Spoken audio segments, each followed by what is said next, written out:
Constitucionales, un programa auspiciado por la Asociación Argentina de Justicia Constitucional. Muy bien, bienvenidos a Aires Constitucionales, espacio de la Asociación Argentina de Justicia Constitucional. Pueden seguirnos en nuestras redes sociales y encontrar todos nuestros programas en nuestro canal oficial de YouTube. Muy bien, en el marco de una causa en la cual la Cámara Nacional de Apelaciones en lo Civil y Comercial Federal, Sala 3, confirmó la decisión de primera instancia de hacer lugar parcialmente al reclamo de daños y perjuicios que fue promovido por el accionante contra el Estado Nacional, el Ministerio de Justicia, concretamente, en el marco de una causa penal en la cual la Sala 2 de la Cámara Federal de Apelaciones de San Martín revocó el procesamiento y la prisión preventiva que había sido dictada respecto del accionante y ordenó restituir el inmueble que ocupaba el mismo al tiempo de practicarse la diligencia del allanamiento.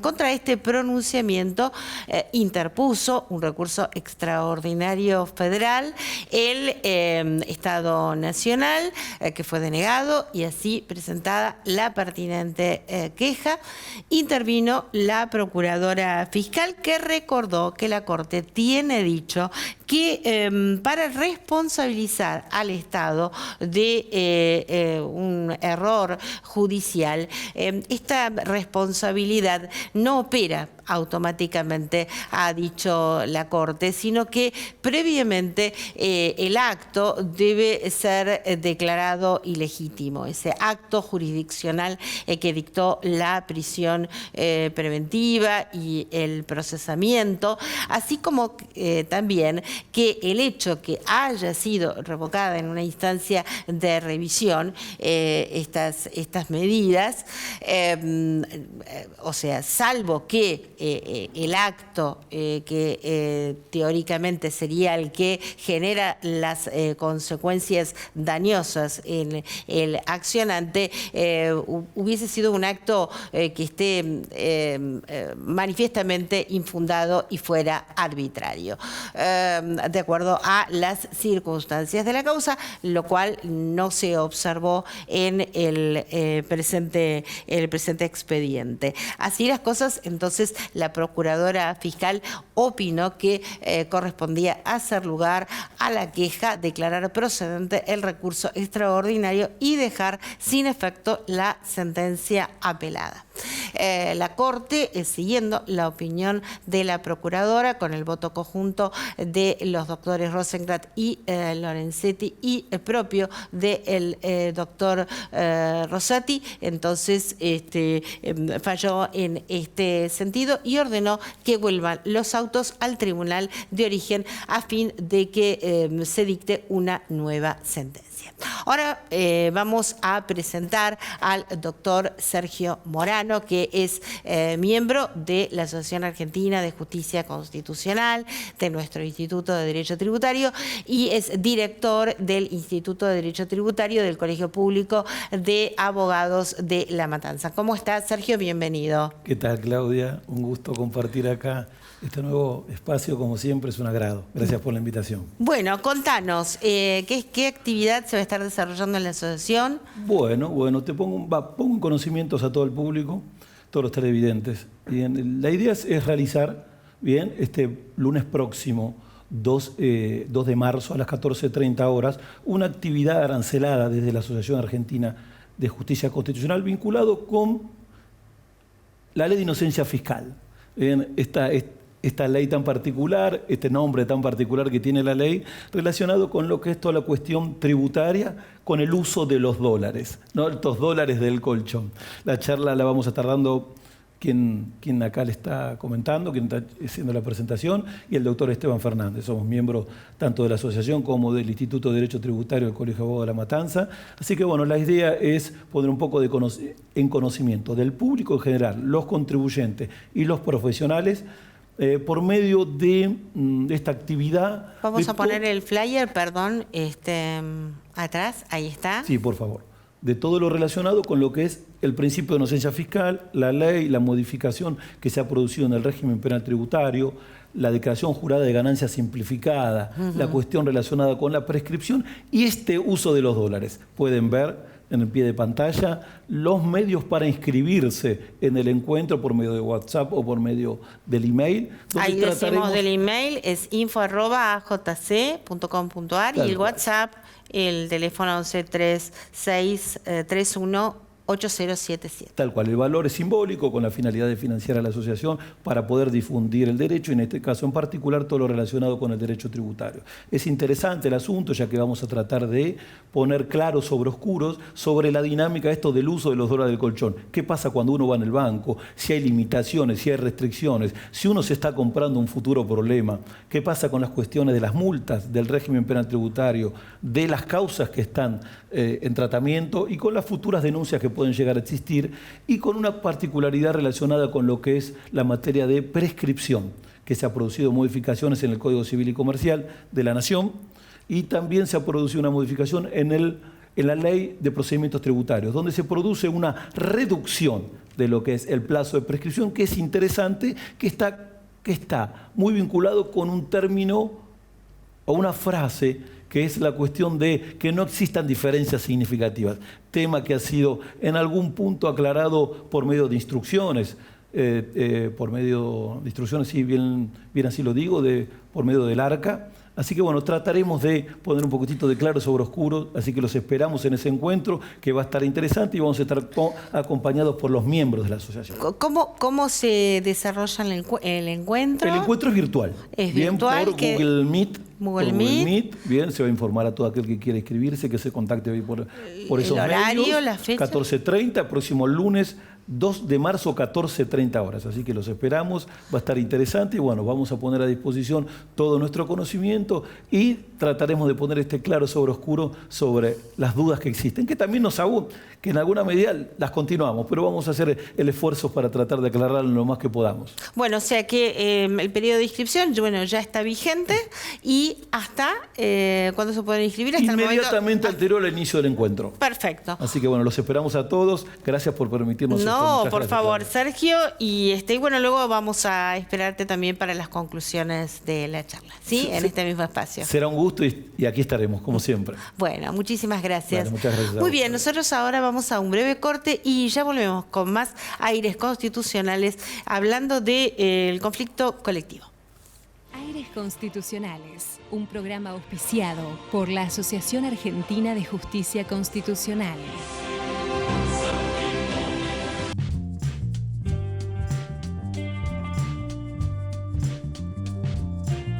En Vicente López la seguridad siempre fue una prioridad. Tenemos más de 2.000 cámaras funcionando y sumamos más patrullas en las calles. Porque cuando de seguridad se trata, no tenemos excusas. Trabajamos para mejorar ayer, hoy y siempre. Vivamos Vicente López.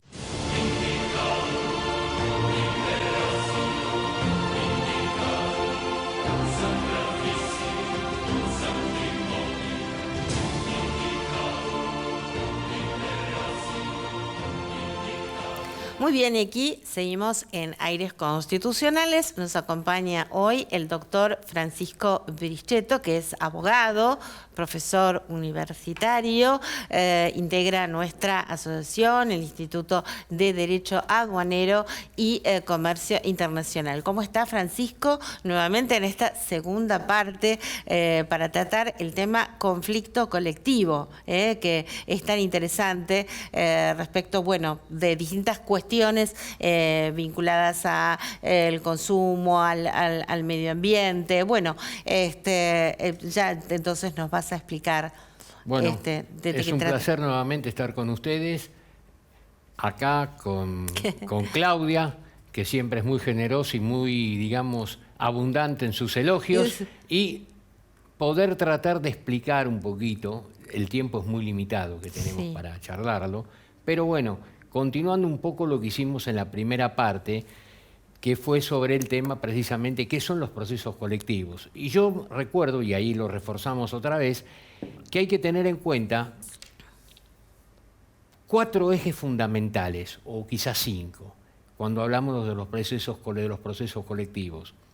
Es decir, la Constitución Nacional, hay que tener el Código Procesal Civil y Comercial de la Nación, el Código Civil y Comercial de la Nación y además el caso Alavi, que marcó no un antes y después, un después a partir de ese momento con respecto a los procesos colectivos. Para ubicarnos un poco en el tema y que podamos comprender lo que vamos a explicar, que fundamentalmente va a consistir hoy sobre las sentencias colectivas, que tienen un efecto importante en el sentido que me refiero a un efecto expansivo. Pero volvamos un poquito al principio. ¿Qué entendemos por los derechos colectivos? El proceso colectivo, habíamos dicho la vez anterior, es aquel que tiene pluralidad de sujetos en el marco, ya sea activo o pasivo, con una pretensión que está referida al aspecto común de intereses individuales homogéneos o bienes colectivos, y una sentencia que tiene efectos expansivos que superan a veces o exceden a las partes. Es importante señalar, cuando hablamos de los procesos colectivos, el tema, o tratar de especificar el tema de cómo es la protección de estos derechos colectivos a través de la Constitución Nacional. Siguiendo, de alguna manera, esta línea de pensamiento o esta línea de trabajo, los derechos colectivos, o también llamados como acciones de clase, deben, de alguna manera, quiero tratar de explicarlo lo más claro posible, es que estos derechos cumplen un rol protagónico dentro de la sociedad. O sea, no solamente del mundo jurídico, sino también dentro de la sociedad. Y esto es importante tener en cuenta que el federalismo, consagrado por la Constitución Nacional, presupone una delicada, digamos, armonización o tarea de armonización entre distintas jurisdicciones, que muchas veces la misma es olvidada por una tendencia de múltiples manifestaciones que deja en penumbras los avances del derecho local. Ahora bien, yo dije antes, hablé de la protección constitucional y lo mencioné como un referente, la norma constitucional, es que en el artículo 43 de nuestra Carta Magna o de nuestra ley fundamental, la jurisprudencia de alguna manera se ha manifestado y que culminó esa jurisprudencia con el llamado caso Alavi, ¿no es cierto?, que dio lugar a esas sentencias de carácter expansiva, es decir, cuando nosotros decimos erga omnes. Y eso es muy importante. Ahora, una vez que nosotros logramos tener todo el proceso, no voy a contar por razones de tiempo cómo sería todo un proceso colectivo, me imagino que uno se lo tiene que imaginar. Acuérdense que cuando hablamos de derechos siempre hablamos de cosas abstractas, lo tenemos en la mente, ¿no es cierto? No tenemos al paciente o a alguien ahí para que nosotros podamos palparlo o verlo, sino que simplemente lo que hacemos es imaginarte. Trabajamos como si fueran entelequias. Y las sentencias, de carácter, por supuesto, colectivo, ¿no es cierto?, no solo es un tema novedoso, sino que además presenta una extraordinaria complejidad, es decir, que no es tan sencillo. Pero para hacerlo de una manera sí sencilla, lo voy a sistematizar en 4 etapas o 4 partes, como cada uno quiera llamarlos. La primera parte es aquella que comprende el conflicto, el proceso y la sentencia. Es decir, esa concatenación de estos 3 institutos permite comprender a veces distintas situaciones que no podemos encontrar y que, por supuesto, se presentan en la práctica judicial. La segunda etapa, o segunda parte, como quieran llamarlos, es que la sentencia tiene por objeto algo que dijo Claudia al principio con respecto fundamentalmente a los intereses individuales homogéneos. Estos, o en estos supuestos, mejor dicho, dada la masividad, o sea, es forma masiva de esos efectos, la decisión presenta algunos problemas de obligatoriedad hacia los titulares respecto de la decisión o de la conducta que deben seguir. Pero no solamente en el proceso, como dijimos que tiene ese carácter expansivo, sino también fuera del proceso de alguna forma. La tercera etapa o tercera parte es que la sentencia tiene por objeto bienes colectivos y en los aspectos sustantivos fundamentalmente hay que ver qué tipo de medidas puede adoptar el juez teniendo en cuenta sus efectos de carácter general. Y una última parte, para terminar esta sistematización y poderlo entenderlos, se refiere a lo que es el método casuístico, es decir, el análisis de la experiencia de grandes casos decididos colectivamente. Entonces, una vez que tenemos esta sistematización o esta división, como ustedes quieran, es importante para tener en cuenta de aquí en adelante cómo es este tema de las sentencias colectivas. Yo en la primera parte, recién les dije, o en la primera etapa, hablamos de lo que es conflicto, de lo que es proceso y de lo que es sentencia. Ahora bien, ¿cuáles son las características del proceso colectivo? Las características del proceso colectivo tenemos en primer lugar lo que se llama conflicto y proceso.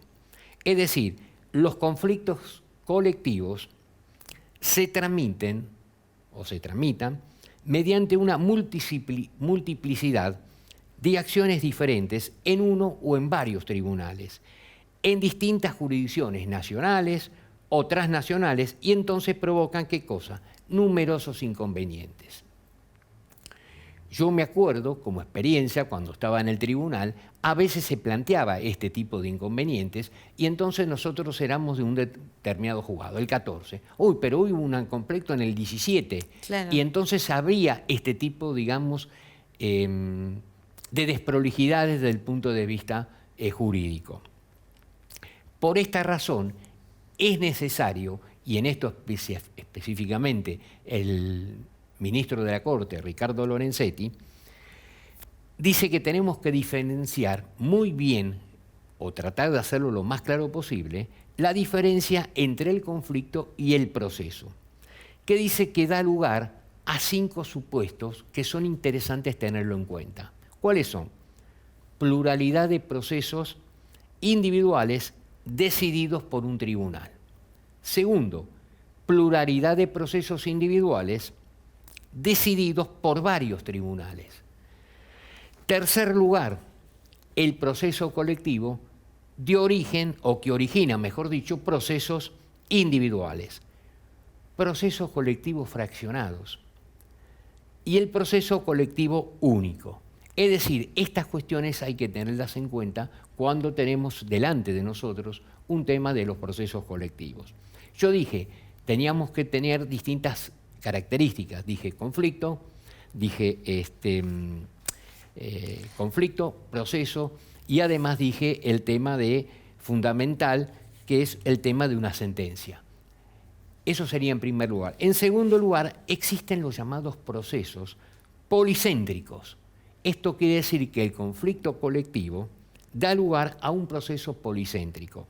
Es decir, los centros de interés que se conforman en un proceso de esta naturaleza o de esta magnitud no son 2, sino que pueden ser varios.